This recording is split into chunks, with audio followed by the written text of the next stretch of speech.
सभी भक्तों को नारायण हरि। ओम नमो नारायणाय। ओम नमो भगवते वासुदेवाय नमः।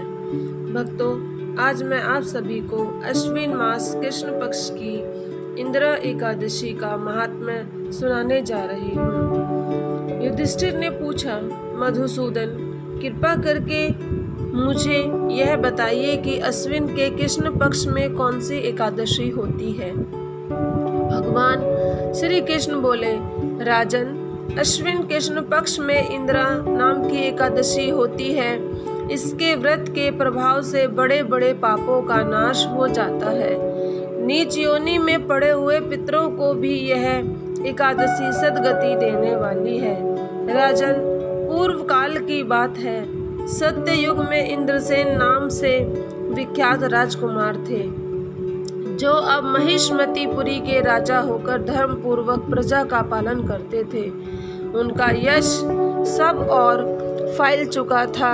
राजा इंद्रसेन भगवान विष्णु की भक्ति में तत्पर हो गोविंद के मोक्षदायक नामों का जप करते हुए समय व्यतीत करते थे और विधि पूर्वक अध्यात्म तत्व के चिंतन में संलग्न रहते थे। एक दिन राजा राजसभा में सुख पूर्वक बैठे हुए थे। इतने में ही देवर्षि नारद आकाश से उतरकर वहां आ पहुँचे।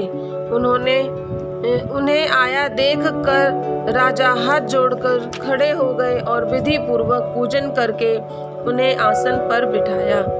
इसके बाद वे इस प्रकार बोले, मुनि श्रेष्ठ, आपकी कृपा से मेरी सर्वथा कुशल है। आज आपके दर्शन से मेरी संपूर्ण यज्ञ क्रियाएं सफल हो गई। देवर्षि, आपके आगमन का कारण बताकर मुझ पर कृपा करें। नारद जी ने कहा, नृपश्रेष्ठ, सुनो, मेरी बात तुम्हें आश्चर्य में डालने वाली है। मैं ब्रह्मलोक से यमलोक में आया था। वहाँ एक श्रेष्ठ आसन पर बैठा और यमराज ने मेरी भक्ति पूर्वक पूजा की। उस समय यमराज की सभा में मैंने तुम्हारे पिता को भी देखा था। वे व्रत भंग के दोष से वहाँ आए थे। राजा, उन्होंने तुमसे कहने के लिए एक संदेश दिया है, उसे सुनो। उन्होंने कहा है, बेटा, मुझे इंदिरा के व्रत का पुण्य देकर स्वर्ग में भेजो।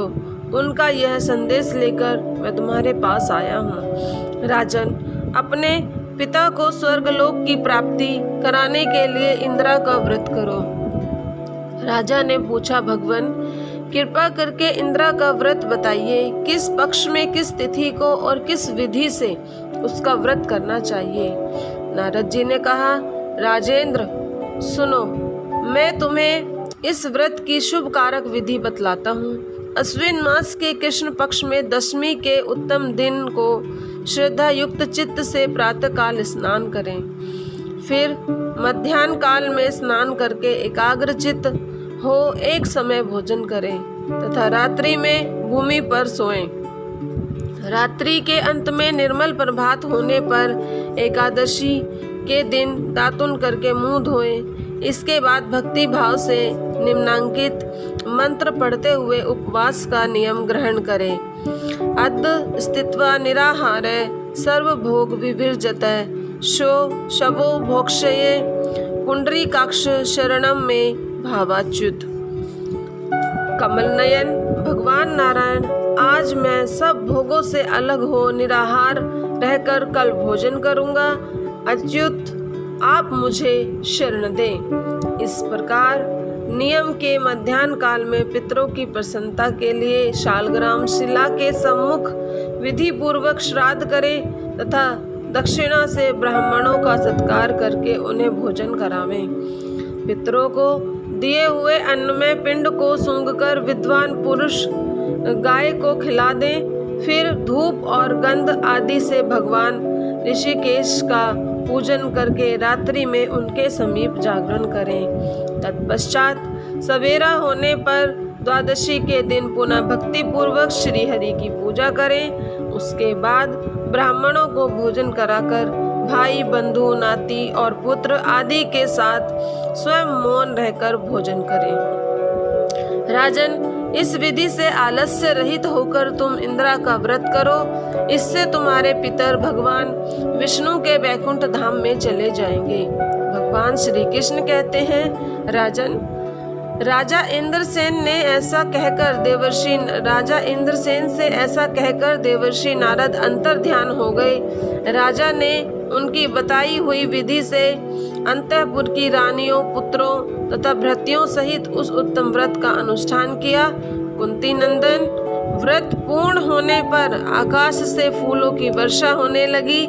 इंद्रसेन के पिता गरुड़ पर आरूढ़ होकर श्री विष्णु धाम को चले गए और राजा इंद्रसेन भी अकंटक राज्य का उपभोग करके अपने पुत्र को राज्य पर बिठाकर स्वयं स्वर्गलोक को गए। इस प्रकार मैंने तुम्हारे सामने इंद्रा व्रत के महात्म्य का वर्णन किया है। इसको पढ़ने और सुनने से मनुष्य सब पापों से मुक्त हो जाता है।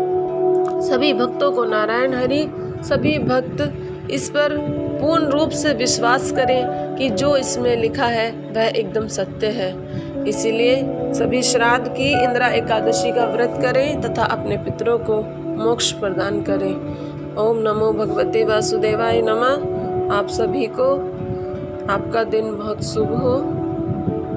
नारायण हरि।